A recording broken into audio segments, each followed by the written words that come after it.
Olá, humanos! Hoje vamos mergulhar na história dos praieiros, um movimento que em 1845 desafiou o poder das elites em Pernambuco e lutou contra as injustiças sociais.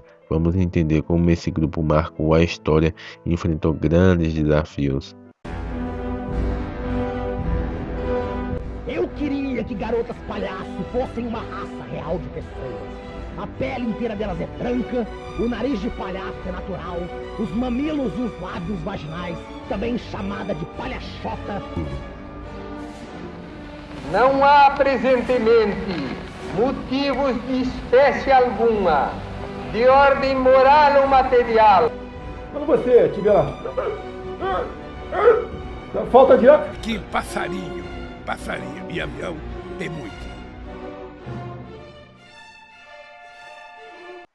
Os praieiros eram um grupo político socialista que, em 11 de julho de 1845, em Pernambuco, conseguiu eleger Antônio Pinto Chichorro da Gama, que exerceu o governo até 26 de abril de 1848. Bom, o caos aconteceu com a demissão desse homem, mas, primeiro, deixa eu te contar a situação.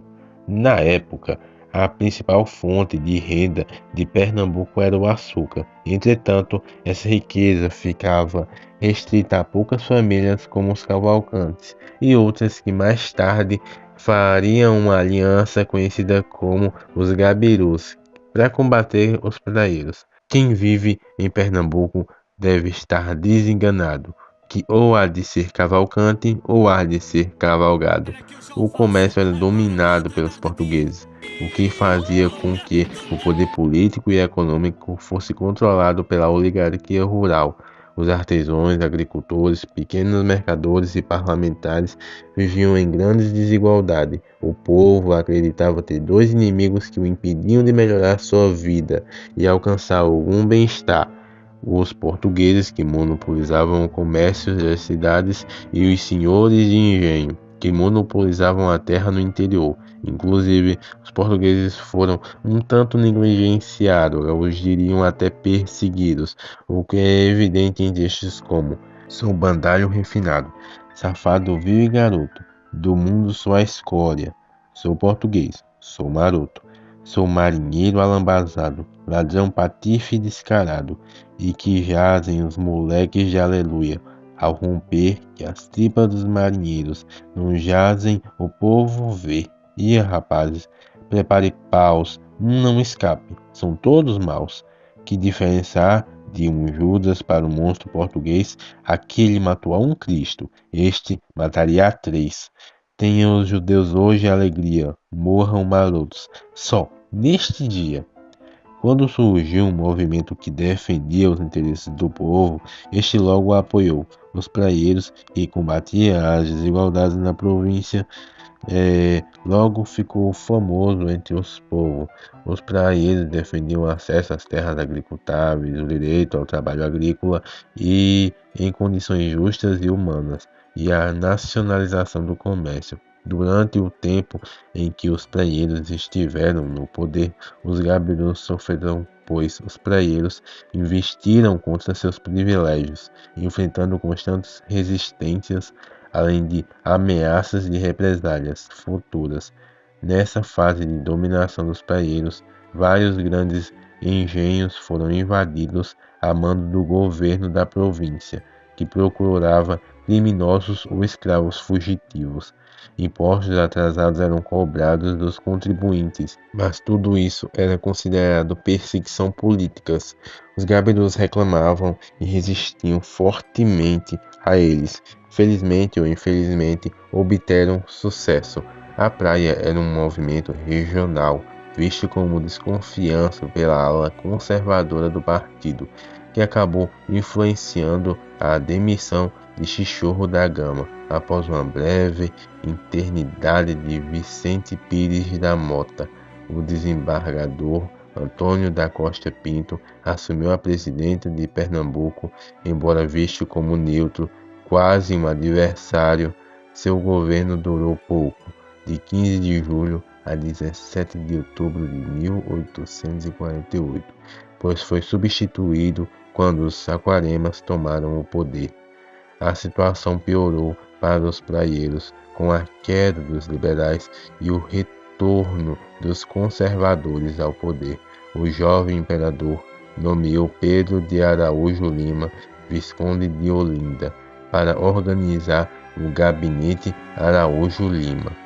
Um conservador radical indicou Herculano Ferreira Pena como presidente da província de Pernambuco.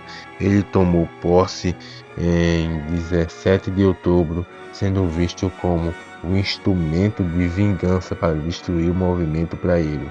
Com a chegada de Herculano, a tensão aumentou.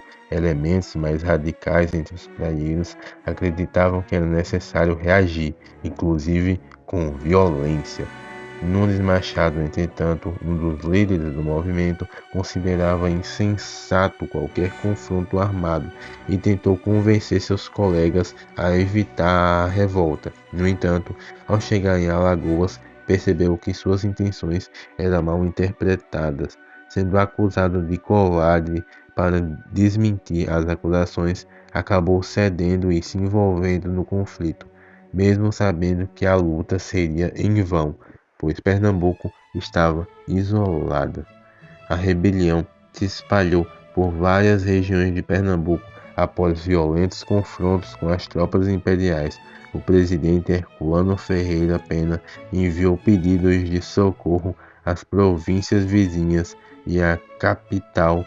O ministro da Guerra, Coronel Manuel Felizardo, enviou reforços, incluindo o jovem tenente Manuel Deodoro da Fonseca, que participaria de seus primeiros combates. Pedro Ivo Veloso da Silveira, um dos principais líderes militares da praia, comandou as forças rebeldes em diversas batalhas contra as tropas do governo. O governo nomeou Manuel Vieira Tosta como novo presidente de Pernambuco, que recorreu a um famoso bandoleiro, Vicente de Paula, para combater os rebeldes. Mesmo com essa ajuda, a rebelião praieira foi sufocada em fevereiro de 49, quando as tropas de Pedro Ivo foram derrotadas no Recife. Os praieiros, liderados por Pedro Ivo e Nunes Machado, tentaram resistir, mas foram forçados a recuar. Nunes Machado morreu em combate, enquanto Pedro Ivo fugiu para o sertão, onde continuou a ser perseguido pelas tropas imperiais. A resistência dos praieiros foi vista como um último grito contra as opressões políticas e econômicas da época. As tropas imperiais, no entanto, conseguiram sufocar o movimento. Pedro Ivo foi preso e exilado, vindo a morrer em um navio rumo a Genova. O movimento praieiro foi esmagado, mas deixou marcas profundas na história de Pernambuco e na história do país. Deodoro da Fonseca, que participou dos combates contra os praieiros, teve seu batismo de fogo nessa luta fatídica. Anos depois, ele se tornaria o líder da revolução que daria fim à monarquia do Brasil, em uma das ironias da história, ao começar sua carreira sufocando uma rebelião e terminá-la liderando uma rebelião. Oi, eu sou o Vitor e tchau.